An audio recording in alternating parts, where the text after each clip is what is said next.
Buenos Aires por AM740, nuestro teléfono de contacto es 11 26 90 8496 y tenemos en comunicación con nosotros hoy a Matías Gayol, dirigente del Partido Piquetero. ¿Cómo estás, Matías? ¿Qué tal? ¿Cómo les va? Bien, es un placer escucharte. Más o menos te seguimos por redes, hemos visto tu actuación. Nos parece muy original, muy honesto la postura de defensa por parte del Partido Piquetero que están haciendo en una situación crítica. Ahora te vamos a preguntar un poco sobre eso. Te vamos a escuchar, básicamente. Te quiero hacer escuchar un audio, primero, que va a ser el disparador de toda la nota. ¿Tenés 30 segundos para esto? Dale, perfecto. Tati. Tiene hambre la gente y venga yo voy a atender uno por uno a la gente que tiene hambre, no a los referentes. La asistencia alimentaria. Chicos, si ustedes tienen hambre, vengan. Bueno, empezá a contarnos esto un poco, Matías. Bueno, primero, eso es mentira, porque el lunes pasado, junto a la UTEP, Barrios de Pie, La Garganta Poderosa, nosotros, Comunidad Piquetera, realizamos una fila contra el hambre, más de 25 cuadras, y no solo Petovelo no recibió a nadie, sino que ningún funcionario ni de segunda ni de tercera línea recibió absolutamente a nadie. Personas que van a comedores, grupos familiares que van a comedores, representantes de comedores y merenderos que conocen perfectamente la situación, no recibió absolutamente a nadie, con lo cual es una excusa, en realidad, ese planteamiento ridículo e inviable de los voy a atender de a uno, una burda excusa para cortar la asistencia alimentaria a cero. Y aparte, otra cosa importante, en estos últimos días vimos en las redes de Capital Humano cómo Petovelo se reunió efectivamente con representantes de organizaciones, en este caso religiosas, por ejemplo con Cáritas. Correcto. Y ya firmó algunos convenios, con lo cual es mentira que no se reúne con representantes de organizaciones. Ya lo ha hecho y lo hizo público. El problema es que se reúne solamente con algunas y ejecutó una parte muy, muy chiquita del presupuesto, además de que no nombra a los funcionarios para que haya circuito administrativo en el ministerio. Entonces tiene que nombrar a los funcionarios, tiene que ejecutar todo el presupuesto y tiene que reunirse con el conjunto de las organizaciones sociales. Escúchame, Matías, ¿cómo está la situación? Nosotros empezamos hace unos meses escuchándolo a Juan Marino, con quien vos militás en el mismo espacio, digamos, azorados por el tema de que no se habían distribuido las cajas navideñas que había dejado compradas el gobierno anterior, y escuchando a la ministra de Seguridad decir barbaridades. ¿Qué pasó con todo eso? ¿Y cuál es la secuencia que viene después? Veo la marcha de Mar del Plata, la escuchamos hace pocos días, y otros lugares del país donde no está llegando asistencia. ¿Qué está pasando en general? ¿Cuál es el cuadro en general? Mira, en cuanto al cuadro general, me parece muy importante porque hay varias anécdotas que te quiero contar que reflejan la realidad de lo que está pasando en los barrios. Primero, contarte que hace un poquito menos de 15 días terminamos un relevamiento interno nuestro a nivel nacional, donde el resultado fue que desde fines de noviembre hasta hace un poquito menos de 15 días, cuando cerramos el relevamiento, aumentó en un mes y medio un 50% la cantidad de familias que asisten a comedores y merenderos, lo cual es impresionante. Daniel Menéndez de Barrios de Pie habla de 80%. Organizaciones religiosas con las cuales estamos en contacto hablan de una triplicación directamente. Y te cuento algunas anécdotas para que entiendas quiénes son esas familias que vienen y cómo se va rompiendo la situación en los barrios. Por ejemplo, vienen jubilados a los comedores que no pueden pagar los medicamentos por los aumentos producto de la liberación de precios. Vienen albañiles que por la parálisis de la obra pública dictada por Milei se quedaron sin laburo o ya no tienen changas en el barrio. Vienen empleados municipales y como cobran muy poco vienen al comedor y son empleados municipales, empleadas domésticas que laburaban 3 veces por semana y ahora las familias de clase media que las contrataban las tuvieron que despedir o les redujeron el laburo. Y así tenés un montón de ejemplos que demuestran cómo las políticas de liberación de precios de Milei, de la mega devaluación, de la desregulación, de la eliminación de los fideicomisos del aceite y del trigo que controlaban los precios internos, están resquebrajando la sociedad. Oíme una cosa, Matías, vos sos abogado además por lo que supe, Sí. Lo cual agrega un poco esta cuestión. ¿Qué está pasando con figuras como abandono de persona, cosas por el estilo? ¿Qué está pasando? ¿Qué está pasando con el incumplimiento de pactos de rango constitucional? ¿Cuál es el camino cuando uno tiene enfrente a un delirante que confunde política con economía y economía con contabilidad. ¿Cómo? Bueno, mirá, a ver. Sí. No, mirá, en relación a esta situación vinculada a lo que vos decís, abandono de personas, ¿no? Hay una figura que es importante en términos de Estado, que es la de incumplimiento de deberes de funcionario público. De hecho, por ejemplo, Grabois, dirigente social también muy conocido, que ha sido incluso candidato a presidente, presentó una denuncia por incumplimiento de deberes de funcionario público contra Petovelo. Denuncia que nosotros respaldamos, porque objetivamente el presupuesto no se está aplicando. Cuando uno, de hecho, hace el seguimiento del presupuesto público, de la página oficial, ve que el nivel de ejecución presupuestaria es mínimo. Y cuando uno ve el nivel de crisis alimentaria que hay por las medidas que toma este propio gobierno, del cual Petovelo forma parte, bueno, es evidente que hay un incumplimiento de los deberes de funcionario público que es muy grande, con lo cual la figura legal que más encaja para intentar denunciar judicialmente esta situación es la de incumplimiento de deberes de funcionario público, como mínimo. La cuestión acá, digo, yo vi a la ministra firmando el acuerdo con parte de las iglesias evangélicas, lo vi con Cáritas, leí después el descargo que hace Cáritas planteando, que también es un tema que me interesa que desarrolles, porque, digo, hay una tendencia a veces de ocultar la realidad o de mentir directamente por parte de algunos funcionarios con un soporte muy fuerte desde los medios de difusión tradicionales, si se quiere, como radio, televisión y diarios, pero bueno, ahí Cáritas también tuvo una voz de alerta, me parece a mí, ¿no? La iglesia, no sé quién fue exactamente. Exactamente quien lo dijo fue la Conferencia Episcopal Argentina, que de hecho el lunes, cuando estábamos desarrollando la fila contra el hambre por la mañana durante varias horas, en ese marco sacó el comunicado de la Conferencia Episcopal Argentina, que se realizó en varios medios, donde le decía al gobierno que la comida no puede ser la variable de ajuste. Pero te digo algo más. ¿Sabés quién también le dijo al gobierno de Javier Milei, che, Milei, ojo con los reclamos de los trabajadores, no te pases de mambo con el ajuste? Lo dijo el propio Fondo Monetario Internacional a Milei. Cuando Milei fue a Davos a exponer en defensa de los monopolios y a defender a rajatabla los monopolios, la propia Cristalina Georgieva le dijo a Milei, ojo con los reclamos sociales, ojo con los reclamos de los trabajadores, tenerlos en cuenta. Y claro, el propio Milei había dicho en campaña electoral que él pretendía hacer un ajuste mucho más profundo que el del Fondo Monetario Internacional. Entonces, no nos puede sorprender nada, ni siquiera que el propio FMI le diga a Milei que cuide la cuestión social, porque Milei está incluso a la derecha del propio Fondo Monetario Internacional en términos de ajuste económico. Entonces, la Conferencia Episcopal Argentina, el Fondo Monetario Internacional, Unidad Piquetera, Juan Marino, todos los sectores de la sociedad están siendo agredidos de forma brutal, y todos los sectores de la sociedad están reflejando que no se están haciendo cargo de las cuestiones más elementales. Y cuando digo cuestiones más elementales, también lo dijo Juan Marino y lo vengo diciendo yo en varios medios, le han cortado, por lo menos hasta ahora, no están garantizando el tratamiento y los medicamentos a personas con enfermedades graves y a los nenes con cáncer en este país. Esa es la gravedad. No atienden a los nenes con cáncer, a las personas con enfermedades graves, le cortan la comida a los comedores. Es un gobierno cruel, es un gobierno de malas personas. ¿Cómo te va? Raúl Varela te habla. ¿Cómo te va? ¿Cómo andás? ¿Qué tal? Te hago una consulta. ¿Qué opinión tenés respecto a por qué esta ministra no ejecuta el presupuesto? ¿Es una situación de impericia, de negligencia, de desinterés? Porque se están comiendo un flor de desgaste político frente a esta situación.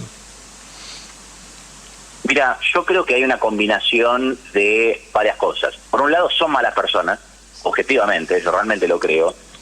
Hay una cuestión de negligencia y de ignorancia sobre cómo se gobierna o sobre cómo se ejecuta una política pública, porque este planteo de atender uno por uno, más allá de que ya vimos que era mentira, ¿no? Porque ya se reunió con representantes de organizaciones, pero supongamos que le tomamos la palabra y le creemos que ella de verdad piensa eso. Es completamente inviable. Primero porque la mayoría de las organizaciones de comedores y merenderos están nucleados en organizaciones sociales, piqueteras, religiosas, o en su defecto están en coordinancia con los municipios. Entonces, ¿qué pretende Petovelo? ¿Prescindir hasta de los municipios?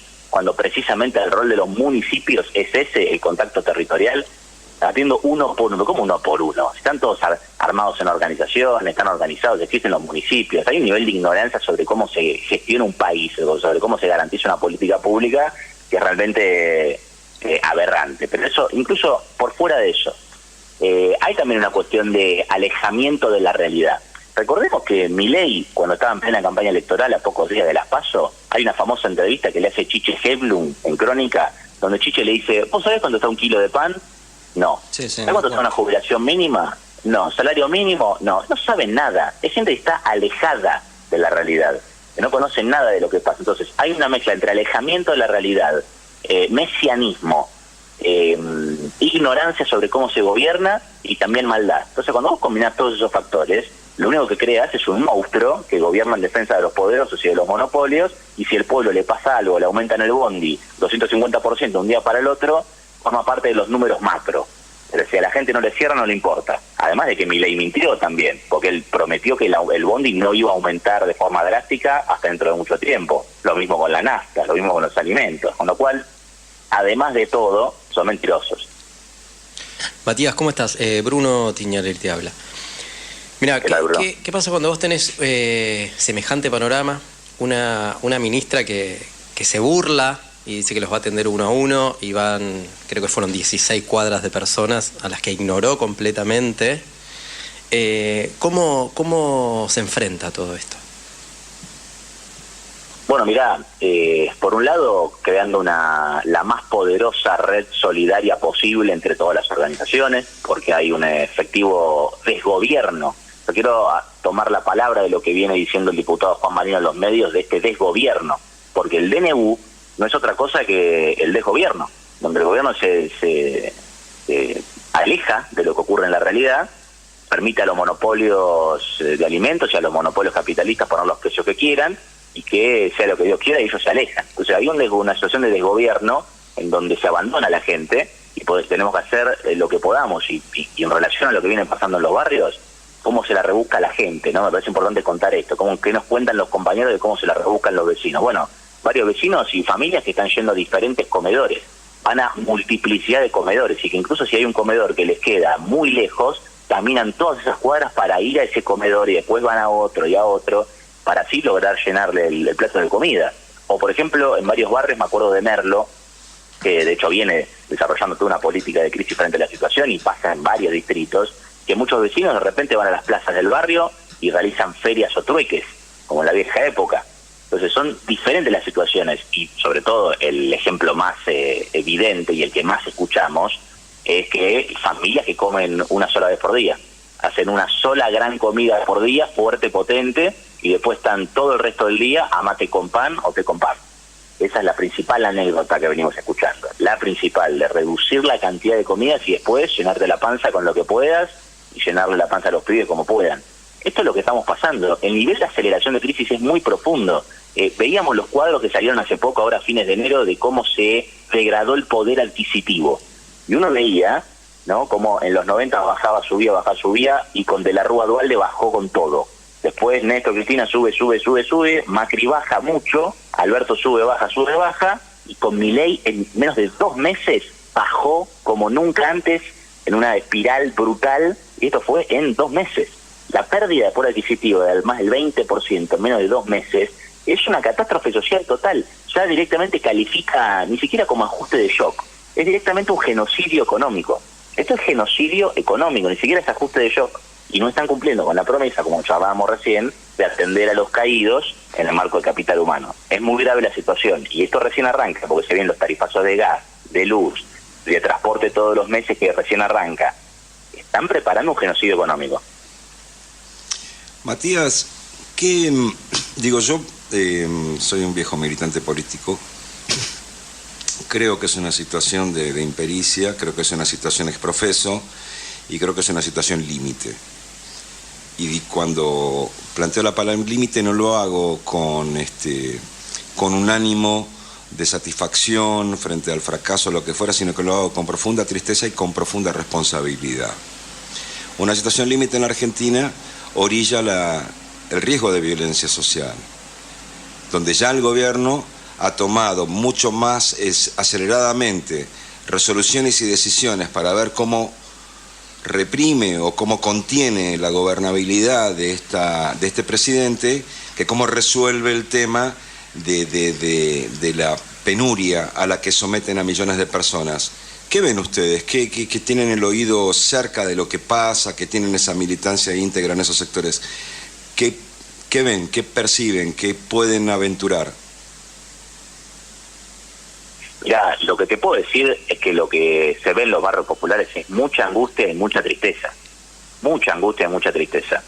Y también una deslegitimación social del gobierno en relación a esto que vos decías de cómo se desarrolla el gobierno, ¿no?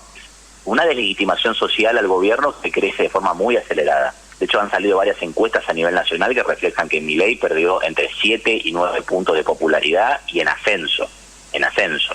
Lo del golpe al bolsillo a través de lo que fue el aumento del colectivo del tren fue muy fuerte. Es muy, muy, muy fuerte lo que estamos viviendo, la cantidad de testimonios que recopilan los medios de comunicación y nosotros, como organización social que militamos en los barrios y como partido político, tenemos una fuerte presencia en los barrios populares. Lo del golpe al bolsillo a través del aumento del tren y el bondi fue impresionante. Y pensar que el plan del gobierno es aumentarlo todos los meses, y ni siquiera arrancaron los del gas y la luz. Y la garrafa, a través de la desregulación que el gobierno estableció, cuando el 46% de los hogares de Argentina que manejan a garrafa, esto recién arranca y va a seguir subiendo, es una crisis social brutal. Yo insisto con el concepto de genocidio económico, porque una cosa es un ajuste gradual, otra cosa es un ajuste en shock. Estoy en desacuerdo con ambas, porque el camino es tocar a los verdaderos monopolios. El camino es redistribuir la riqueza tocando a los ricos, ¿no? No es el ajuste. Pero una cosa es un ajuste gradual, ok. El gobierno anterior ha tenido alguna que otra medida de ajuste. Esto ha ocurrido, pero era gradual. Otra cosa es un ajuste de shock. Y otra cosa es directamente disolver el funcionamiento de la sociedad. ¿Me explico? Sí, claro. Que sea tan inviable una medida que la sociedad como tal, como viene funcionando, no pueda seguir funcionando. Eso es un genocidio económico. Eso es una destrucción de la sociedad como tal, ni siquiera es un ajuste. Porque en un ajuste de shock le quitas una buena porción del poder adquisitivo a la gente, pero la sociedad sigue funcionando, puede funcionar. El plan de este gobierno directamente, o lo más cercano a un plan económico que tiene este gobierno, directamente disolver la sociedad tal cual está funcionando. Por eso es una gravedad inusitada, y en el mundo están viendo lo que está haciendo este tipo. Porque mientras en el mundo los monopolios de alimentos son controlados, el transporte público es subsidiado, en todo el mundo ocurre eso, en los grandes países de Europa, hasta en Estados Unidos hay leyes antimonopólicas. Estados Unidos, acá están buscando hacer un experimento prácticamente único en el mundo. Entonces es mentira que Milei es la adaptación de Argentina a las políticas internacionales. Es lo contrario, Milei va a contramano del mundo. Matías, ¿qué edad tenés? 29. Espectacular. Gracias por tu tiempo, tu testimonio. Vamos a estar seguido hablando contigo, porque lamentablemente esta situación se va a agudizar, pero se va a agudizar en niveles que a mí pueden llevar a demasiadas décadas atrás. Mirá, cuando vos y Bruno, que está en esta mesa, que tiene unos pocos años más que vos, no eran ni un proyecto de proteína, nosotros fuimos a Salta cuando éramos chicos, muy jovencitos, acompañando a un candidato a presidente que fue presidente en el 83. Y yo vi llorar a ese hombre porque el 60% de los chicos de Salta del 83 tenían desnutrición. No sé si vas tomando dimensión de lo que te estoy diciendo. Uh-huh. El señor, que fue presidente de la República, Raúl Alfonsín, lloraba. Y cuando llegó encargó el Programa Alimentario Nacional, yo no creo ni en la dádiva, ni en la limosna, ni en el asistencialismo. Creo en ordenar de una vez por todas la ecuación de la vida digna y demás. Llevamos décadas intentando esto. Yo esperaría salir de esto sin violencia y que efectivamente las cosas vayan para otro lado. Nosotros tenemos un bloque y te metí